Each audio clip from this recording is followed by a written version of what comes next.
देखिए, देख सकते हैं कि मेरे पास जो है एक ऑफ़िशियल यहाँ पे पेपर का कटिंग है, जिसमें बताया गया है कि प्री मैट्रिक और पोस्ट मैट्रिक छात्रवृत्ति योजना में सामने आई गड़बड़ी।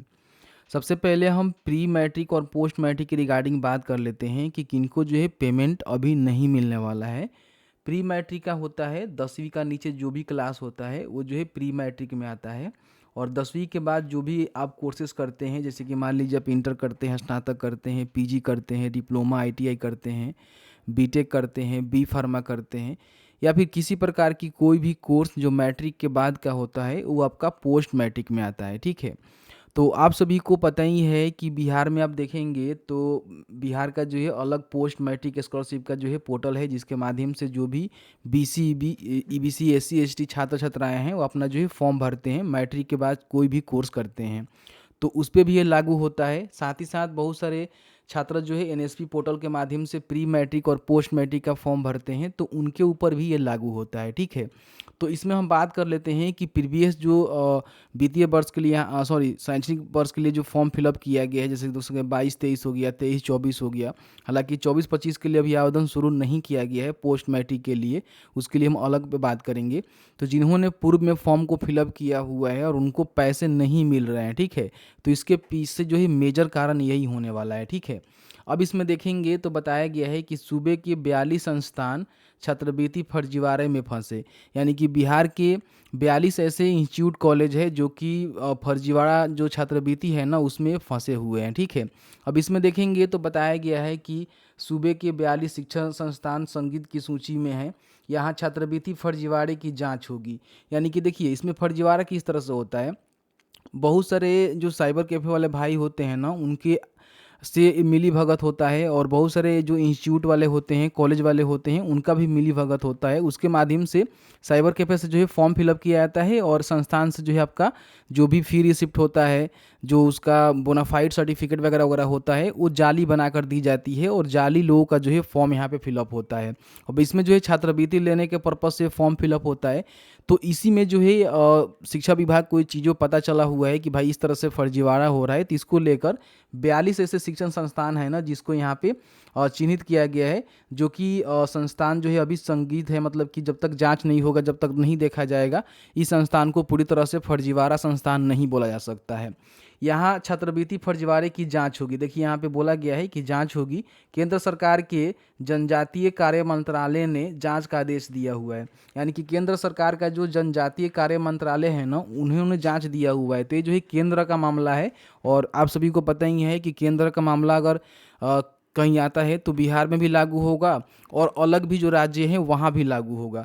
यहाँ पे देखेंगे देश के विभिन्न राज्यों में 830 जो है संस्थान है जिसको चिन्हित किया गया है, जो कि फर्जीवाड़े के कगार पे हैं। मतलब कि जांच के बाद ही वो साबित होगा कि फर्जीवाड़ा कर रहे हैं कि नहीं कर रहे हैं, लेकिन हाँ कहीं ना कहीं चिन्हित किया गया है तो कुछ ना कुछ बात होगी। प्री मैट्रिक व पोस्ट मैट्रिक छात्रवृत्ति योजना की समीक्षा में गड़बड़ी सामने आई हुई है। हर स्कीम का जो है समीक्षा होता है, समीक्षा किया गया है तो इसमें जो है गड़बड़ी जो है देखा गया है कि इसमें गड़बड़ी है। समीक्षा 29 जुलाई को हुई थी और इसमें पाया गया था कि इसमें कुछ ना कुछ गड़बड़ी है। शिक्षा विभाग के निदेशक ने मुजफ्फरपुर समेत 15 जिलों के अधिकारियों को इसको लेकर निर्देशित किया हुआ है।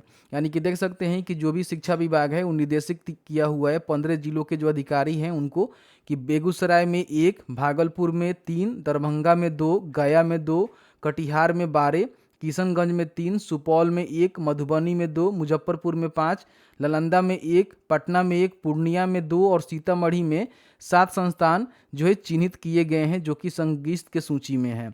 इनकी भौतिकी जांच का आदेश दिया गया है, यानी कि इनका जो है फिजिकल यहाँ पे जांच होगा, देखा जाएगा, जो भी रिसिप्ट वगैरह वगैरह है, जो भी चीज़ें हैं उसको चेक किया जाएगा। देश के विभिन्न राज्यों में 830 जो संस्थान है उसको चिन्हित किया गया। ऐसा नहीं है कि बिहार में ही फर्जीवाड़ा हुआ है, बिहार में केवल जो है देखेंगे तो 42 ही यहाँ पे जो आपका शिक्षण संस्थान है जो कि फर्जीवाड़े के लिए चिन्हित किया गया है, लेकिन पूरे देश में देखेंगे अलग अलग राज्यों का 830 ऐसे संस्थान है जिसमें चीज़ यहाँ पे हुआ है।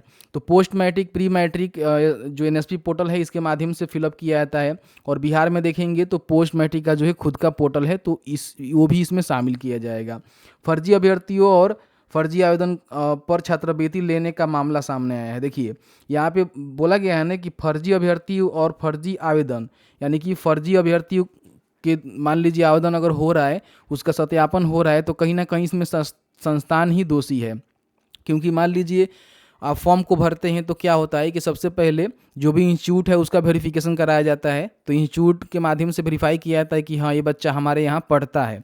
तो इसमें कहीं ना कहीं जो भी फर्जी अभ्यर्थी हैं या फिर फर्जी आवेदन है उसका जो है छात्रवृत्ति लेने का मामला सामने आया हुआ है, तो इसमें कहीं ना कहीं संस्थान का हाथ हो सकता है। ठीक है, यहाँ बताया गया है कि जांच पूरी होने तक किसी भी तरह के भुगतान पर रोक लगा दी गई है।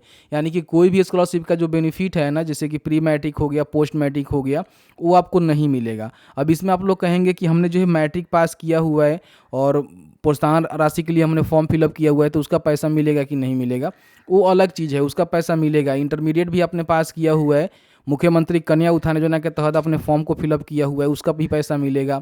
साथ ही साथ स्नातक पास का भी पैसा देखने को मिलेगा। ये केवल लागू होता है पोस्ट मैट्रिक और प्री मैट्रिक पे। जैसे कि मान लीजिए आपने एनएसपी पोर्टल के माध्यम से फॉर्म फिलअप किया हुआ है, या फिर बिहार का जो पोस्ट मैट्रिक स्कॉलरशिप है उसके माध्यम से अपने पिछले शिक्षण संस्थान शिक्षण सत्र के लिए फॉर्म को फिलअप किया हुआ है, तो उस पर लागू होता है। ठीक है, यहाँ बताया गया है कि जनजातीय मंत्रालय के सेक्शन ऑफिसर राम नारायण ने इसे लेकर सभी राज्यों के प्रधान सचिव को पत्र जारी किया है। मंत्रालय ने 830 संस्थानों को सूची साझा की है जो कि फर्जी है, गैर परिचालन या छात्रवृत्ति के फर्जी मामले वाले पाए गए हैं। अल्पसंख्यक मामले के मंत्रालय और राज्यों को इन्हें सत्यापित करने और कार्रवाई करने को कहा गया है। धोखाधड़ी को लेकर केंद्रीय जांच ब्यूरो ने भी मामला दर्ज किया हुआ है। तो इस तरह से देख सकते हैं कि चीज़ें यहाँ पे निकल के आ रहा है। तो अगर आपको पोस्ट मैट्रिक स्कॉलरशिप का पैसा नहीं मिल रहा है, या फिर मान लीजिए एनएसपी से अपने फॉर्म को फिलअप किया हुआ है, प्री मैट्रिक पोस्ट मैट्रिक उसका पैसा नहीं मिल रहा है, तो इसके पीछे कारण यही है कि बहुत सारे संस्थान जो है फर्जीवाड़ा कर रहे हैं। फर्जी जो है आवेदन फर्जी अभ्यर्थियों का किया जा रहा है, जिसके माध्यम से चीज़ें यहाँ पे अभी नहीं हो पा रही है। ठीक है, बाकी यहाँ पे इन बिंदुओं पे जांच होगी। देख सकते हैं क्या क्या जांच होगा। जो भी निजी संस्थान है उसका जो भी UDI AC या फिर जो भी कोड होता है उसका सत्यापन किया जाएगा। उसके बाद यहाँ पे जो भी अध्ययनरत संस्थान है छात्रों का सत्यापन होगा, फिर आधार से जुड़े बैंक खातों का सत्यापन होगा, छात्रवृत्ति का डिटेल्स यहाँ पे देखा जाएगा और अन्य बिंदु का जो है जांच किया जाएगा। उसके बाद ही पैसे आपको मिलेंगे। ठीक है, तो इस तरह से ये मामला जो है पेंडिंग पड़ा हुआ है। तो यहाँ पे अगर आपने पोस्ट मैट्रिक स्कॉलरशिप के माध्यम से 2022, 23, 24 का फॉर्म फिलअप किया हुआ है, पैसे आपको नहीं मिले हुए हैं, तो अब और आपको वेट करना होगा। या फिर आपने एनएसपी से प्री मैट्रिक पोस्ट मैट्रिक का फॉर्म फिलअप किया हुआ है, पैसे आपको नहीं मिले हुए हैं, तो फिर भी आपको वेट करना पड़ेगा। तो इस तरह से अपडेट निकल के आ रहा था। उम्मीद करते हैं कि वीडियो आपको अच्छा लगा है, तो प्लीज़ वीडियो को लाइक ज़रूर करेंगे। Thank you very much.